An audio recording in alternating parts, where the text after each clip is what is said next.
We added this image on the left in the last video of this series. Now we're going to make particles coming off of it. So we could set this up easy enough by clicking off of everything and then clicking on this particle emitter. With this particle emitter selected, we could then click on this particle renderer. With the particle renderer selected, let's switch from 3D to 2D. Let's also press 2 to preview what we got. Very tiny particles.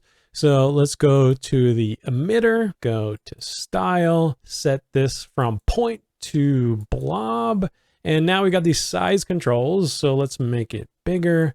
The next thing I want to do is merge this, not to our merge down here, but I want to merge this into our soft glow because I want to be able to make it so that this image and these particles are kind of merged together in a way so that if I move one, the other moves. So to do that, let's click this output and drag it to this output here. Now, things get a little bit weird in our flow, but this is just the best, or I should say only way that I figured out how to get this to work right. So I'm going to select this merge down here and press 2 to preview that. The next thing I'm going to do is move these a little bit. I'm going to select the P emitter and go to region and switch from sphere to bitmap.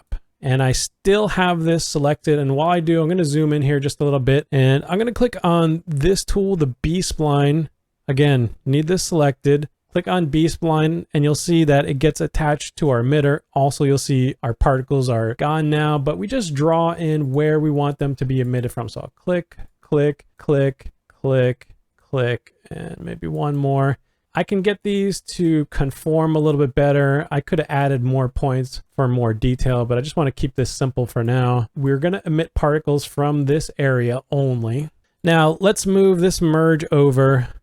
I'm going to move this up a bit here and I'm going to add a transform. So I could just click right here. This is the transform node. And now we've got a transform.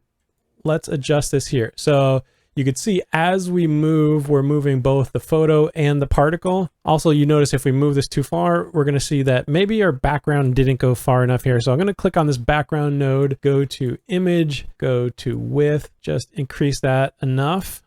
Now we can take our transform, hit reset so everything's back in place. And I'm going to want some space in here. So grab B-spline and P-emitter, bring that up because we need a few nodes in between here. The first one we'll do is direction. So select P-emitter and then press Shift Space Bar, P directional force. That's what we want. Press Enter. Let's decrease the strength and we can see where this is going. So we want a very low amount here and we also want to change the direction. All right, so now we see it's kind of going up at this angle. Also, I don't need to be rendering out my 3D mesh background all the time. That's going to take a lot of juice out of my processor, and my processor is thirsty, so let's not do that. I'm going to come back down the flow a bit here, disconnect this node here. This is our 3D mesh. This is where it's merged.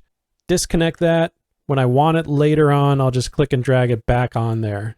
All right, so that should save our computer a little bit. Press 2 to preview this again. Now we can hit play and just test things out, see how our particles are going. All right, so far from real time as I'm doing a screen recording, but you get the general picture here. And what we can do is now randomize things a little bit more in here by selecting the directional force. With the force selected, if we come up here to conditions, so I want to go somewhere where I could see a lot of particles in here and get a better idea. And if I come in and take this probability down, you'll see some of them are moving less than others, and this is going to help give a little bit of randomization. And just zooming out a bit, I probably don't need this many particles, so I can go to P emitter, go to controls, take this number from 10, make it 6 maybe. Now they're all moving in straight lines, which is kind of boring. So let's select this P directional force, Shift Space Bar, PTUR, P turbulence, particle turbulence. So you can see now we've got more random movement. The only thing that I don't like is it kind of wiggles a little too much. So to give it some time before it starts wiggling, I'm going to go select the P turbulence, go to conditions and go to age. And let's just bring this way up here to see what it looks like. So with this setting, you see the particles go almost in a straight line until they get halfway through their age, which is kind of up here in the corner. And that's giving me a sign that maybe our particles are lasting too long. So I'm going to go to P emitter and I'm going to go lifespan 100. Let's maybe make that 50. All right, so they're definitely not lasting as long, but I think maybe we went a little too far. Let's say 70. So they just start kind of disappearing around the time when they get to the corner. Okay, so that's what we got now. They come out straight, and then at a certain point in time, they start to wiggle around there. Let's though make an adjustment here in our P turbulence. Let's not make it take that long. Let's try something like this. All right, so this looks better. We could see that they come out straight and then they start to get this turbulence affected somewhere in this area here, which is good. Maybe I'll give it a little bit more time. So the next thing I'll do is add a flock. So I'm going to make sure this is selected, the P turbulence, shift spacebar, PFL, P flock. Now let's select the P flock and take the follow strength, bring that up a bit. That's going to scrunch things up. Let's take the attract strength, bring that up a little bit. I wouldn't go too high with the attract strength, but let's see how this plays. Okay, so things are bunching up nicely. Maybe it's a little too much. I'm going to bring this down just a bit. I'm trying to give this a really subtle look. All right, so that's how it's looking. I think it's working well. Now we don't want just white particles, so let's fix that. Zoom out a bit here. Find our P emitter. I want to go to style. I want to go to color controls, color over life controls. All right, so let's click on this. Let's click the drop down. Let's get a yellow and all right. Just get it so that the colors of the particles are mostly matching the colors of the photo. That's good. When it gets older, I'll click and put another stop here. When it gets older, I'm going to make this red. And we could even do another one, kind of a dark red, something like that. Now what we can do, I'll collapse these up and let's adjust the size controls and size over life. So as these get older, they're going to get bigger. I'm going to press S to flatten this curve out. I'm going to take this one and I'm going to drag it all the way down. So they start off with the 0 size.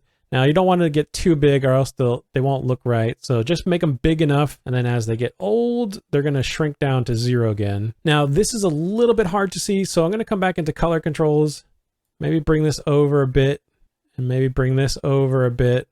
And if we need to, we could make it a little bit brighter as they're starting out. And we could also take the transparency up or down for any of these if they need to show up more or less. So let's bring this up a little bit here so we can see that more. Okay, so hopefully you could see this well enough. This is the look that we got.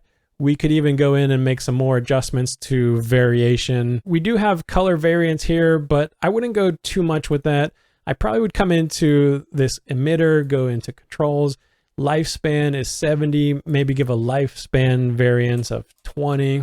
And also don't forget, if you don't like where they're being emitted from, maybe they're inside a little bit too much, we could go to this B spline, click here, add another point, maybe click here, add another point, and maybe just move this one and move this one. And you can see while I did change the shape of my spline more to my liking, I've got these little tick marks here. Notice how instead of just creating a new shape, I deformed and animated the shape, which might be useful in some cases, but I really don't want this first keyframe. So I'm going to put my time indicator over that. And then I'm going to click on this red keyframe to delete that. Now it's always going to be that shape. Actually, I could come over this one too, because it's now unnecessary, and delete that. All right, so now I've got the particles emitting from exactly where I want them to be. And we got them fading in and fading out nicely. All right, zooming out a little bit here. Things got a little bit messy, so I'm just going to select these, make them a bit closer, then select everything, right click on them and go to line up to grid. Maybe not exactly how I wanted it, but it's a little bit neater, and I'll just put them back into place. Something like that, and select everything, shift space bar, UND, underlay. We'll call these particles. Click off everything,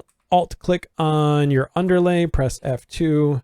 Particle left 0, 1, right click on it again, go to set color. Let's make it say teal. In the next video, what we're going to do is create this number. So if we look at that, we've got our number. Actually, we've got the number and we've got this underlay, and we'll see how to do both of them.